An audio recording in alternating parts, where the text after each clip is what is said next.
और देश के प्रधानमंत्री आदरणीय नरेंद्र मोदी जी ने कहा कि भाई 2047 तक हमें विकसित भारत बनाना है। इन सबको पता होना चाहिए कि भाई गांधी जी के जो आराध्य थे वो भगवान राम थे। 2 दिनों में कितना मिलता था वो आप सबको अच्छी तरह से पता है। 5 से लेकर के 2019 तक उन्हें लाखों करोड़ों रुपया खर्च हो गए।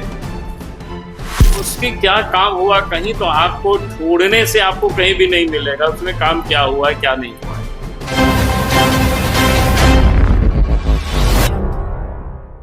बहुत यह पहली बार मैं आप सब लोगों से मुखातिब हो रहा हूँ। क्या हुआ?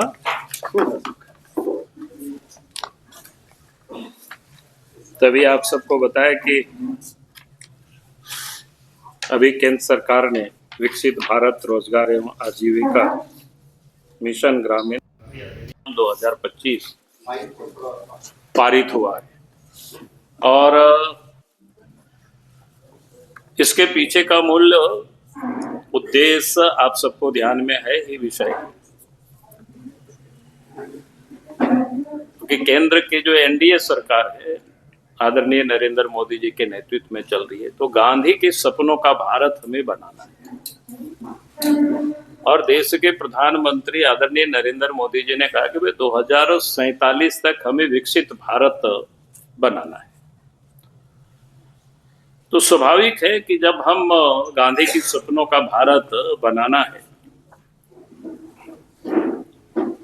और इसलिए ही इसको बड़ा सोच समझ करके इस नाम को रखा गया है विकसित भारत रोजगार एवं आजीविका मिशन गारंटी अधिनियम 2025। उसी का शॉर्ट फॉर्म में VBG राम जी अधिनियम 2025। अब जिस समय से पता नहीं कि कांग्रेस वालों को क्या होता है कि राम जी का नाम सुन करके उछल पड़ते हैं लोग, और आप तो लोग सड़क पर उछल रहे हैं, नाचने लगे। भाई इन सबको पता होना चाहिए कि भाई गांधी जी के जो आराध्य थे वो भगवान राम थे, और इसलिए गांधी जी ये कहा करते थे कि भाई हमें राम राज लाना। इसलिए मैंने कहा कि भारत के जो प्रधानमंत्री नरेंद्र मोदी जी कि गांधी के सपनों का भारत यानी 2047 तक भारत को विकसित भारत बनाना, इसलिए ये नया कानून लाया गया।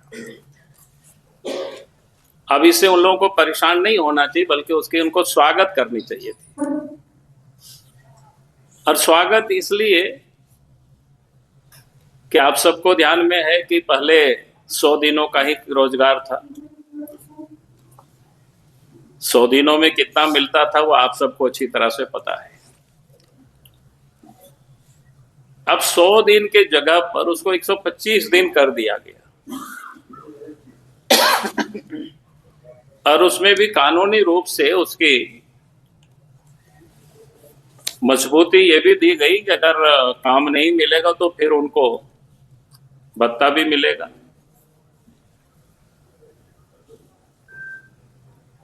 और उसके साथ साथ इसमें यह भी व्यवस्था की गई, क्योंकि कृषि कार्य भी कोई प्रभावित नहीं हो,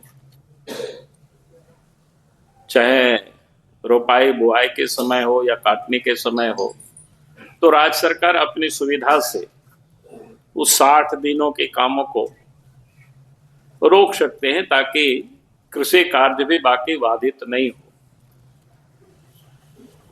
तो कुल मिलाकर के ये जो कार्यक्रम है जी राम जी,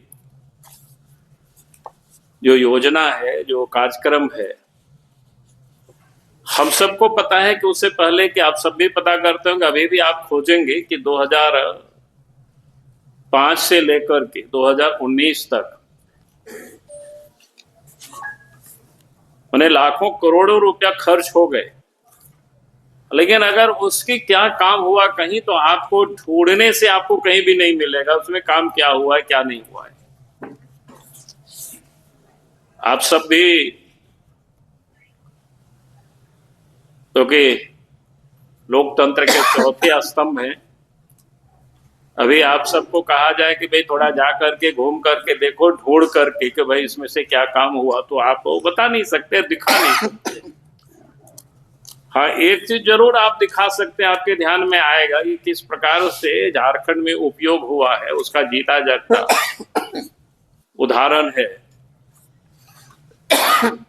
मनरेगा के घोटाला में यह एक सीनियर आईएएस ऑफिसर, जो अपने जमाने में लोग बोलते हैं कि बड़ी टैलेंट रही है, और मनरेगा घोटाला के कारण ही महीनों तक, या हमको लगता है साल भी शायद पूरा हो गया होगा, वो जेल में उनको रहना पड़ा था।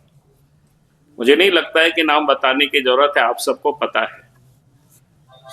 यानी कहने का अर्थ है कि ये जो मनरेगा था, एक प्रकार से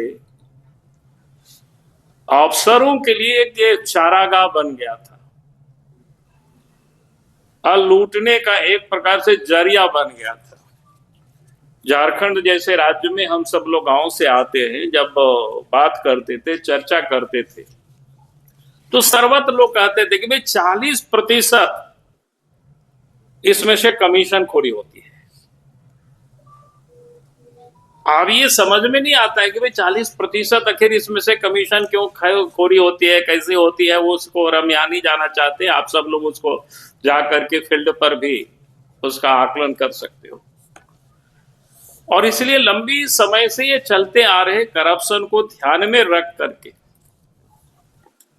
भारत सरकार ने जो कानून बनाई है कि भाई आप हमें इसको यूं ही खाने पकाने वाला नहीं, बल्कि यानी एसेट भी इससे क्रिएट हो, यानी इसको हम देख सकते हैं, इसलिए इसको डिजिटलाइज भी इसको किया जाएगा।